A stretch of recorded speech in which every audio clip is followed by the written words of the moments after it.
वसई विरारमध्ये पुन्हा एकदा राजकीय चर्चा रंगल्याची पाहायला मिळत आहे। परत एकदा राजकीय भूकंप पाहायला मिळत आहे। गेल्या काही दिवसांमध्ये बहुजन विकास आघाडीमध्ये मोठ्या प्रमाणात इन्कमिंग हे सततच सुरू आहे।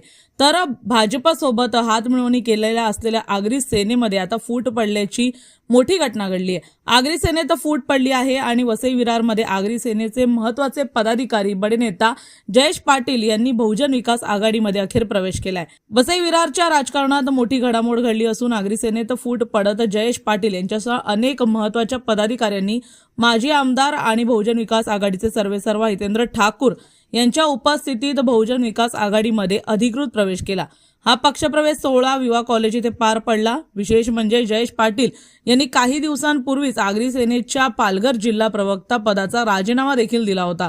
त्यानंतर ते कोणत्या राजकीय वर्तुळात येतील आणि कोणता राजकीय निर्णय घेतील याकडे सगळ्यांचं लक्ष होतं। तशीच चर्चा देखील रंगली होती। अखेर त्यांनी आपल्या समर्थकांसह बहुजन विकास आघाडीत पक्षप्रवेश करत नवीन राजकीय वाटचालीची सुरुवात केली आहे। या पक्षप्रवेशावेळी बहुजन विकास आघाडीचे अनेक पदाधिकारी आणि कार्यकर्ते मोठ्या संख्येने उपस्थित होते। वसई विरार आणि पालघर जिल्ह्यातील आगरी समाजात जयेश पाटील यांचे चांगलेच नेटवर्क असल्यामुळे त्यांच्या प्रवेशामुळे स्थानिक राजकारणात भवियाला बळ मिळणार असल्याची चर्चा रंगली आहे। दरम्यान आगरी सेनेतील या घडामोडींमुळे स्थानिक राजकारणात खळबळ उडाली असून आगामी काळात आणखी काही पदाधिकारी पक्षांतर करणार का याकडे सर्वांचे लक्ष लागले। तसंच चर्चाही रंगू लागलेल्या आहेत। पाहण्यासारखं असेल येणाऱ्या काळामध्ये कशा प्रकारे जयेश पाटील यांचा बहुजन विकास आघाडीमध्ये आपला प्रवास सुरू होतो, तसंच राजकीय घडामोडींमध्ये त्यांच्या काय बदल होतो। अनेक वर्ष मी संघटनेत कार्यरत होतो। आज प्रथमच माझ्या राजकीय पदार्पण म्हणजे राजकीय पक्षामध्ये मी आज ऑफिशियली पक्षप्रवेश केलेला आहे। बहुजन विकास आघाडी या परिवारात मी प्रवेश केलेला आहे। कर्तव्यम परमम धर्म सेवा परम धर्म आजपर्यंत आपण गेली अनेक वर्षे ह्या ब्रीदवाक्याखालीच आजपर्यंत वसई तालुक्याची सेवा केलेली आहे। म्हणजे आपणास ज्ञात असेल तर आपण मंत्रिपदाची ऑफर असतानाही फक्त आणि फक्त वसई तालुक्याच्या पाण्यासाठी आपण मंत्रिपद नाकारलं। आपण सगळ्यात जास्त प्राधान्य कोणाला दिलं तर ते आपल्या वसई तालुक्यातील जनतेला दिलं। आज आपले क्षितिजदादा असतील, ह्यांचं जे विजन आहे, आज जे स्पोर्ट्स कॉम्प्लेक्स होतं आहे आणि ह्यांचं जे विजन आहे त्या विजनच्या अनुषंगाने येणाऱ्या जर स्वप्न साकार झालं तर निश्चितच वसई विरारचा कायापालट हा झालेला असेल आणि वसई विरारचं नवीन रूप आपल्याला बघायला मिळेल। आज मी आज एका राजकीय पक्षात आणि परिवारात प्रवेश केलेला। उमेदवारी न मिळाल्यामुळे तुम्ही नाराज होते का?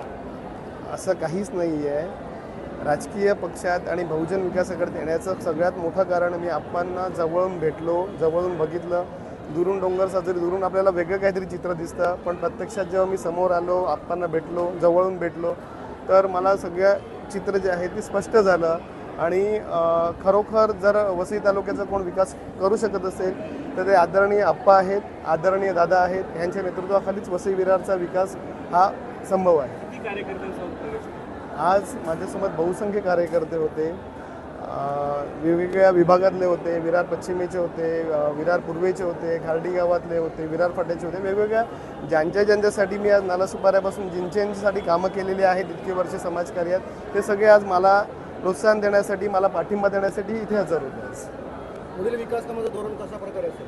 आपणच्या नेतृत्वाखाली आणि आपणच्या मार्गदर्शनाखाली आणि दादांच्या नेतृत्वाखाली वसई विरारचं जे योग्य मार्ग आहेत, जे चांगले कामं आहेत ती नक्कीच पूर्ण करण्यासाठी एक बहुजन विकास आघाडीचा कार्यकर्ता म्हणून मी तिथे सदैव उपलब्ध असेन आणि त्यांच्या मार्गदर्शनाखाली काम करेन। आणि आज आपण बघितलं तर एक तीर्थस्थळ म्हणून आपल्याकडे हे झालं। प्रवीणाताईंनी ज्यांना काकी आहेत प्रवीणा, ह्यांनी आपण त्यांना आदराने ताई सांगतो, ह्यांनी इतकं मोठं तीर्थस्थळ आपल्याकडे उभं केलं, द्वारकाधीश।